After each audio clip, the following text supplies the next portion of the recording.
तो hi guys, नमस्ते। स्वागत है सबको आप मेरा यूट्यूब चैनल में। तो आज हम पढ़ने वाले हैं मेट्रल स्टेनोसिस। तो मेट्रल स्टेनोसिस एक बेसिकली आपको वेल्वुलर डिजीज है। वेल्वुलर डिजीज मतलब वाल्व है जो डिजीज होने वाला है। तो पहले हम देखने वाले हैं मेट्रल वाल्व क्या होता है। तो ये एक वाल्व होता है, एक पर्दे टाइप का रहता है वो जो आपका प्रेजेंट रहता है लेफ्ट एट्रियम और लेफ्ट वेंट्रिकल के बीच में। तो अभी आप यहाँ पे देख सकते हैं। So it's present. ये देख रहे हैं, हार्ट हो गया, ये आपका लेफ्ट एट्रियम और ये हो गया लेफ्ट वेंट्रिकल। उसके बीच में जो आपका वाल्व है और जो एक पर्दा टाइप का स्ट्रक्चर, इसको हम मिट्रल वाल्व बोलते हैं। तो ये क्या करता है ना, आपका जो ब्लड फ्लो वगैरह को रेगुलेशन करता है। सपोज लेफ्ट एट्रियम में आपका ब्लड आ गया है थ्रो पल्मोनरी वेन, देन उसके बाद लेफ्ट एट्रियम से लेफ्ट वेंट्रिकल को जब ब्लड फ्लो होगा उस पॉइंट में मिट्रल वाल्व का बहुत इंपॉर्टेंट पॉइंट रहने वाला है। जब आपका लाइक लेफ्ट एट्रियम, आप देख सकते हैं लेफ्ट एट्रियम जब आपका कॉन्ट्रैक्ट होगा तो ब्लड लाइक लेफ्ट एट्रियम से लेफ्ट वेंट्रिकल की तरह मूव करेंगे। तो उस टाइम क्या होगा ना, तो लेफ्ट एट्रियम और लेफ्ट वेंट्रिकल के बीच में जो वाल्व है that is called mitral valve, और also known as the bicuspid valve, because उसका दो ही कस्प होते हैं। यहाँ पे देख सकते हैं एक दो, ये जो दो कस्प होते हैं तो ये आपका खुला हो जाता है। तो क्या होता है ना, लेफ्ट एट्रियम से लेफ्ट वेंट्रिकल आपको ब्लड फ्लो हो जाता है। तो उसके बाद वो बंद हो जाता है ताकि आपका जो ब्लड फ्लो लेफ्ट वेंट्रिकल का आके वो नेक्स्ट सर्कुलेशन में कंटिन्यू कर सके। अगर ये वाल्व आपका बंद नहीं होगा तो क्या होगा ना, लेफ्ट वेंट्रिकल में जो ब्लड वगैरह है वो आपका अगेन लेफ्ट एट्रियम तक मूव कर सकता है। उसको मूव करके वेराइटीज ऑफ डिजीज हो सकता है। तो मिट्रल वाल्व को ये है मिट्रल वाल्व का डेफिनेशन। तो हम अभी डिस्कस डिटेल में पढ़ेंगे, ठीक है। चलो, तो मिट्रल स्टेनोसिस।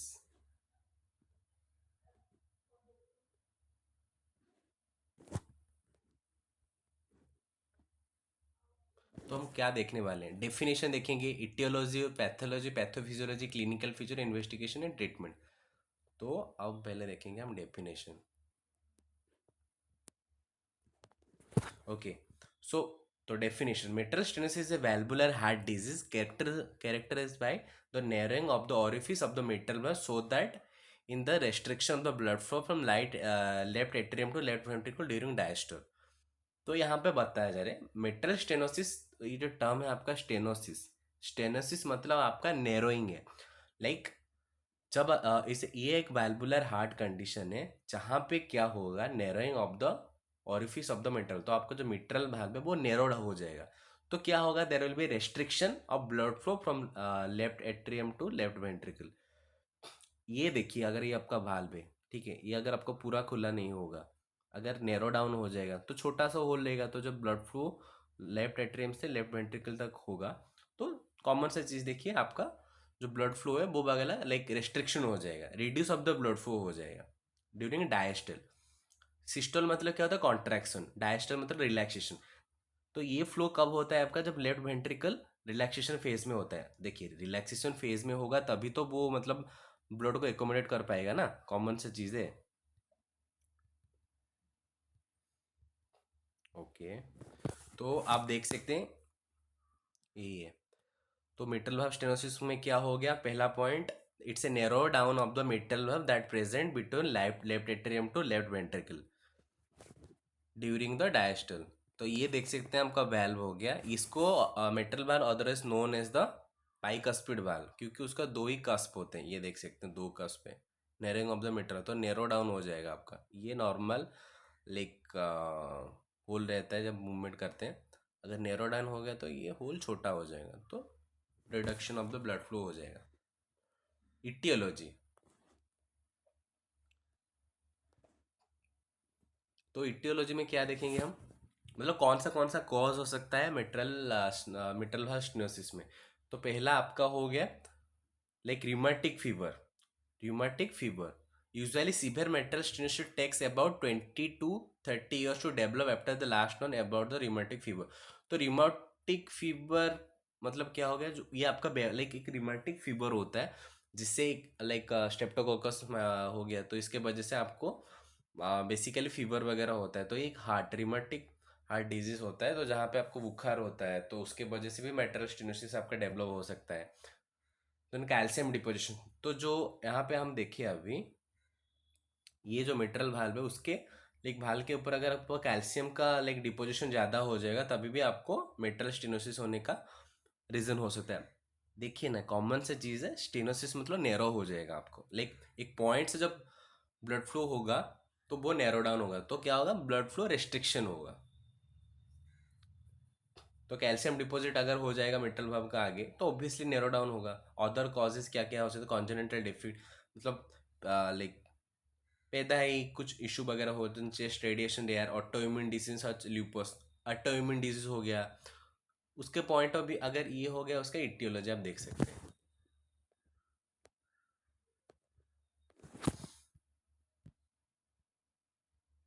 तो इटियोलॉजी में आप कौन सा रिमेटिव फीवर हो सकता है, कैल्शियम डिपोजिशन होता है, अदर कॉजेस में कॉन्जेनिटल डिफेक्ट आ सकता है, चेस्ट रेडिएशन आ सकता है, ऑटो इम्यून डिजीज भी आ सकता है। नेक्स्ट हम देखने वाला है पैथोलॉजी। तो पैथोलॉजी में क्या हो सकता है, rheumatic fever produce a wide spread manifestation in the heart, it affect the all the three layer. कौन सा आपका लेयर है, पेरिकार्डियम, एंडोकार्डियम, मायोकार्डियम। तो it affect all the three layers. Endocarditis produce the ulceration in the endocardium along with the edges of the valve leaflet where the normally oppose the systole. तो rheumatic fever में वो बोले क्या क्या हो सकता है, अगर रिमेटिक फीवर एक बंदे को हुआ है तो उसका हार्ट का 3 लेयर इफेक्ट होगा और उसका सिस्टोलिक बेसिकली आपका नॉर्मल हो जाएगा। नॉर्मल मतलब इश्यू रहेगा नॉर्मली सिस्टोल होने में, डायस्टोल होके रहेगा, मतलब कॉन्ट्रैक्ट नहीं हो पाएगा। देखिए कॉमन सा चीज़ है ना, लेफ्ट एट्रियम से लेफ्ट वेंट्रिकल तक आपका ब्लड फ्लो हो रहा है, तो यहाँ पे आपको नेक्स्ट लेफ्ट वेंट्रिकल में आपको लाइक सिस्टोल होना पड़ेगा, लाइक कॉन्ट्रैक्ट हुआ तभी तो ब्लड फ्लो होगा ना।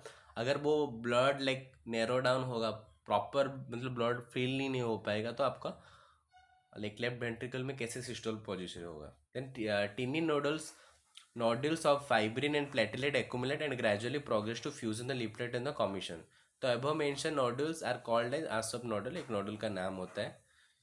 देन पैथोलॉजी में क्या होगा, लेटर फाइब्रोसिस एंड कैल्सिफिकेशन होकर, तो फाइब्रोसिस एंड कैल्सिफिकेशन होगा, like deposition in the mitral valve में होगा आपका। So valve leaflets become thicken and rigid and immobile. तो जो वाल्व का लीफलेट बिकर है ना, मतलब वैल्व का ऊपर जो सरफेस वगैरह वो आपका थिक हो जाएगा, रिजिड एंड इमोबाइल हो जाएगा। Calcified and functionless valve are seen. So calcified होगा, जिसको deposition of calcium is known as, तो कैल्सिफाइड हो जाएगा। Then functionless valves are seen, तो जो वाल्व का जो फंक्शन होता है, जो ओपनिंग होता है, वो फंक्शन लेस हो जाएगा। ठीक है। Then it restrict the blood flow. Okay. Severity increase gradually over many year. तो ये ऐसा नहीं कि मिटल स्टेनोसिस मतलब एक पॉइंट है, मतलब ओवर द ईयर ये जो नैरो डाउन होता होता है एक पॉइंट में आपका जो होल है वो पूरा मतलब नैरो होते जाएगा। तो वो आगे पढ़ेंगे पैथोफिजियोलॉजी, ये देखिए। तो according to the cross sectional area of the opening of the mitral valve can be classified into 4 classes. तो ये अकॉर्डिंग टू सीवियरिटी के पॉइंट से हम देख सकते हैं। तो फ्लास तो 4 है उसका, लाइक ग्रेडिंग किया गया है। तो क्रॉस सेक्शनल एरिया रिड्यूस मतलब, तो मेट्रल वाल्व जो होता है राइट एट्रियम और लेफ्ट वेंट्रिकल के बीच में रहता है, तो उसका एक ओपनिंग लेंथ होता है 4 to 4.5 समथिंग। तो अगर वो उसका मतलब इसमें क्या होगा, नैरो डाउन होगा, मतलब जो ओपनिंग है वो थोड़ा रिड्यूस हो जाएगा, तो मतलब 4.5 नहीं होगा, लाइक 3, 3.5, 1, तो ऐसे हो जाएगा। तो इसी पॉइंट से हम देख सकते हैं उसका माइल्ड लाइक सिवियरिटी पॉइंट से। तो क्लास 1 जिसका माइल्ड सिम्टोमेटिक है, अगर cross sectional area of mitral valve will be reduce to 2.5 centimetre square, then there will be mild asymptomatic. Class 2 1.5 to 2 centimetre हो गया तो मॉडरेट बोल सकते हैं। अगर 1 से 1.5 सेंटीमीटर तो सीवियर कंडीशन हो सकता है। देन 4 में अगर लेस देन 1 सेंटीमीटर तो सीवियर। तो देख सकते हैं टोटल 4 स्टेज है इसका। तो 4 में पहले आपका 2.5 सेंटीमीटर अगर है तो वो माइल्ड होगा, और 1.5 to 2 सेंटीमीटर है तो वो आप बोल सकते हैं मॉडरेट लेवल का। देन 1.1 सेंटीमीटर अगर हो गया तो severe condition, then less than 1 centimetre मतलब आपका severe condition. Then pathophysiology, pathophysiology में क्या क्या हो सकता है, तो 3 हेमोडायनामिक इवेंट ऑक्योर। हेमोडायनामिक मतलब ये जो मतलब अगर आपको मेट्रल स्टेनोसिस होगा इस कंडीशन में, तो these are the main event use to happen. तो फर्स्ट में क्या होगा, increase in the left atrium, increase in the left atrium pressure. Obviously देखिए, increase in the left atrium pressure, तो ये हम जूम करके देखते हैं, increase in the left atrium pressure. क्यों ऐसा बोला है कि लेफ्ट एट्रियम प्रेशर, तो कॉमन सा चीज़ है देखिए। तो ये आपका फिर से मैं दिखाता हूँ आपको, ये मिट्रल वाल्व है, तो लेफ्ट एट्रियम से आपको लेफ्ट वेंट्रिकल तक ब्लड फ्लो होता है थ्रू द मिट्रल वाल्व। अगर ये जो पर्दा है, वाल्व है, मिट्रल वाल्व, अगर ये ही आपका ओपन नहीं होगा, तो लेफ्ट एट्रियम में जो like blood flow has to happen to the left ventricle, that will be obstruct. Okay, so once that blood flow will be obstruct, obviously like the blood will be again deposit to the left atrium। Okay, so क्या होगा ना, left atrium में आपका pressure फिर से बढ़ जाएगा। तो वही पॉइंट वहां पे वो मेंशन किया है, increase in the pressure in the left atrium. Okay, तो हीमोडायनामिक्स, ये increase the left atrium pressure आपका बढ़ जाएगा। Then increase in the pulmonary vascular resistance, तो पल्मोनरी भास्कुलर रेजिस्टेंस होगा, क्योंकि पल्मोनरी इशू आपको ऑब्वियसली दिखाई देगा। इसका क्यों, फिर से मैं बताता हूँ आपको, आप देख सकते हैं। तो जो लेफ्ट एट्रियम और लेफ्ट वेंट्रिकल, लेफ्ट एट्रियम से पहले कि मतलब किस पॉइंट से मतलब ब्लड आके लेफ्ट एट्रियम में आता है, किस पॉइंट से आता है आपको, पल्मोनरी वेन्स के थ्रू ब्लड आता है। तो अगर इस पॉइंट में ज़्यादा हो जाएगा लेफ्ट एट्रियम में आपका ब्लड, मतलब एकोमुलेशन और एकोमोडेशन में ब्लड ज़्यादा हो जाएगा, तो वो अगेन वो प्रीवियसली धक्का देगा ब्लड को, मतलब पल्मोनरी वेन देकर आर्टरी देके फिर से आएगा यहाँ पे आपको राइट वेंट्रिकल तक। तो ऑब्वियसली पल्मोनरी रेजिस्टेंस आपका इफेक्ट होगा।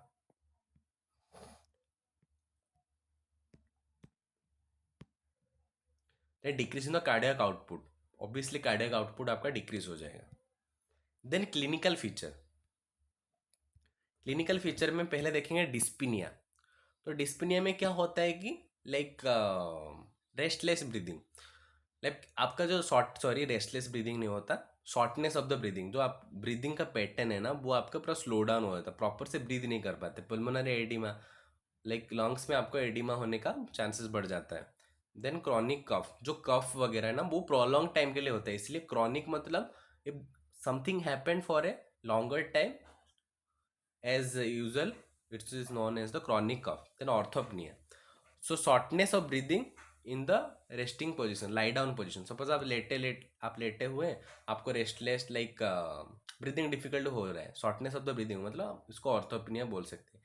कफ विथ और without the blood, peripheral oedema हो गया, देन एट्रियल एम्बोलिज्म हो गया, एंजिना पेक्टोरिस मतलब चेस्ट पेन होगा आपका, रेस्पिरेटरी इन्फेक्शन होगा। तो पहले देखते हैं डिस्पिनिया। डिस्पिनिया में already shortness of the breathing होगा, देन पल्मोनरी एडिया मतलब स्वेलिंग हो जाएगा, क्रॉनिक कफ मतलब प्रोलॉन्ग टाइम कफिंग होगा, ऑर्थोप्निया मतलब shortness of breathing while lie down, कफ होगा, पेरिफेरल एडिमा, एट्रियल एम्बोलिज्म ये होगा। देन इन्वेस्टिगेशन, इन्वेस्टिगेशन कैसे कर सकते हैं, तो इन्वेस्टिगेशन में आपको इकोकार्डियोग्राफी यूज़ कर सकते हैं, चेस्ट कार्डियो रेडियोलॉजी देख सकते हैं, रेडियोग्राफी कर सकते हैं।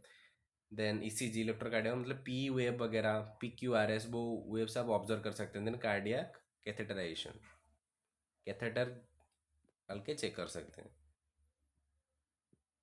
तो इकोकार्डियोग्राफी आप कर सकते हैं, चेस्ट रेडियोग्राफी कर सकते हैं, इलेक्ट्रोकार्डियोग्राम ईसीजी कर सकते हैं, देन कार्डियो कैथेटराइजेशन भी कर सकते हैं। इसके पॉइंट्स हम पता लगा सकते हैं। देन क्लिनिकल फीचर, तो उसको लिए क्या करेंगे, फिजिकल एग्जामिनेशन होगा, patient are thin and frail with the muscular wasting, dilated neck vein आपको दिखेगा, rales increase the first heart sound. तो क्या होगा ना, ये की फीचर है। तो मेट्रल स्टेनोसिस में पेशेंट का फर्स्ट हार्ट साउंड जो रहता है, दोनों भाल बंद होने के बाद, लाइक बाइकस्पिड एंड ट्राइकस्पिड बंद होने पर ही आपको फर्स्ट हार्ट बीट सुनाई देता है, तो वो आपका लाइक ज़्यादा होगा। देन डायस्टलिक मर्मर होगा। ओके, तो ट्रीटमेंट में क्या कर सकते हैं आप, मेडिकेशन की फार्माकोलॉजी अप्लाई कर सकते हैं। फर्स्ट हो गया मेडिकेशन, एंटीकोअगुलेंट दे सकते हैं, ब्लड थिनर होके जाएगा and reduce the risk of blood clot होगा। Then diuretic to reduce the fluid buildup through the increase urinary outflow. Then antiarrhythmics to treat the abnormal heart rhythm. तो anti coagulants देंगे, diuretic देंगे। Anti कोआगुलेंट्स क्यों देंगे? जो blood जो clotting हो गया उसको नॉर्मल करने के लिए आप एंटी कोआगुलेंट दे सकते हैं। Then diuretic to reduce the fluid buildup through the increase urine outflow. मतलब डायूरेटिक क्यों देंगे ना, अगर एक बंदे को मेटल स्टेनोसिस हो गया है तो उसका लाइक यूरिन फ्लो बहुत ज़्यादा होगा, तो उसको कम करने के लिए आप diuretic you can prescribe. Then anti arrhythmic, मतलब आपको जो like to treat the abnormal heart beat you can prescribe anti rhythmic drug. Then treatment में क्या कर सकते हैं, सॉरी वही कंटिन्यू है। बीटा ब्लॉकर, बीटा ब्लॉकर दे सकते हो to slow the heart rate, तो हार्ट रेट आपका बढ़ जाएगा, कार्डियक आउटपुट रिड्यूस हो जाएगा, तो उसके लिए आप बीटा ब्लॉकर दे सकते हैं। देन बैल्बोक्टोमी और बैल्बोप्लास्टी। तो बैल्बोक्टोमी में क्या, metal valve is corrected bye balloons. तो ये एक सर्जिकल प्रोसीजर है बैल्बोटोमी और बैल्बोप्लास्टी, जिसमें कि मेटल वाल्व के टिप पे कैथेटराइजेशन करा के एक सर्जरी होता है जहाँ पे आपका मेटल वाल्व तक एक कैथेटर जाता है, उसके वहाँ से एक बैलून टाइप का इंसर्ट होता है जहाँ से आपका जो नेरो डाउन है एक पॉइंट में उसको पूरा नेरो कर देता है, नेरो डाउन हो जाता है, उसको ओपन अप कर देता है। Once the mitral valve the surgeon inflate the balloon to expand the valve, वही लिखा है देखिए। Once the mitral valve the surgeon inflate, तो क्या होगा ना, एक कैथेटर के पॉइंट से आपके अप टू मिट्रल वाल्व तक एक इंसर्ट किया जाएगा, उसमें क्या होगा, बलून्स ऐड किया जाएगा, through the balloon expand the बैल, तो वो प्रॉपर से मूवमेंट होगा सर्जरी। तो मिट्रल वाल्व रिप्लेसमेंट कर सकते हैं, बैल प्रोस्थेसिस प्लेस कर सकते हैं। If the valve is so rigid and calcified the correction cannot occur। तो मिट्रल वाल्व रिप्लेसमेंट कर सकते हैं, जैसे लॉन्ग्स ट्रांसप्लांट, हार्ट ट्रांसप्लांट होते हैं, मिट्रल वाल्व रिप्लेसमेंट भी कर सकते हैं आप। Then the valve is so rigid, अगर बहुत रिजिड कैल्सिफाइड होगा तो आप करेक्शन नहीं कर सकते। रेगुलर फॉलोअप में क्या करें, at 1 to 2 year of interval, because restenosis में हो गया, मतलब आपको रेगुलर फॉलोअप में होना चाहिए, क्योंकि अगर फॉलोअप में रहेंगे तो ही मतलब ये आपका पॉइंट से ठीक हो पाएगा। तो फिर से मैं ब्रीफिंग कर लेता हूँ। डेफिनेशन में हम क्या देखे थे, डेफिनेशन में देखे तो व्हाट इज मिट्रल स्टेनोसिस। सो इसमें क्या हो जाएगा, आपका narrowing of the orifice of the mitral valve हो जाए, जो आपका लेफ्ट एट्रियम और लेफ्ट वेंट्रिकल बीच में रहता है। देन इटियोलॉजी, इटियोलॉजी में क्या क्या हो सकता है, आपका रिमेटिव फीवर हो सकता है, रिमेटिव फीवर आपका फीवर होगा because of some bacterial infection. Then calcium deposition हो सकता है। देन अदर कॉजेस भी हो सकते हैं, कॉन्जेनेटल डिफेक्ट ये वगैरह भी हो सकता है। देन पैथोलॉजी में क्या देखेंगे, रिमेटिव फीवर की वजह से हो सकता है, इसके लिए 3 लेयर आपको इफेक्ट होगा, वही accumulation of the calcium and fibrin. Pathology में क्या हो सकता है, कैल्सिफिकेशन, वही। पैथोलॉजी में आप ये लिख सकते हैं कि जो ऑब्स्ट्रक्शन होगा so because of so many factor हो सकता है, रिमेटिक फीवर की वजह से हो सकता है, कंजेनेंटल डिजीज की वजह से हो सकता है, कैल्शियम डिपॉजिट की वजह से हो सकता है।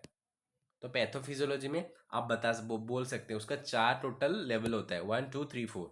तो 1 में अगर 2.5 सेंटीमीटर से छोटा हो गया तो आप बोल सकते हैं कि इसको माइल्ड एसिम्टोमेटिक है। देन 1.5 से 2 सेंटीमीटर, पहले 2.5 हुआ, उससे नीचे जाएगा 2, तो 1.5 to 2 अगर हो तो मॉडरेट।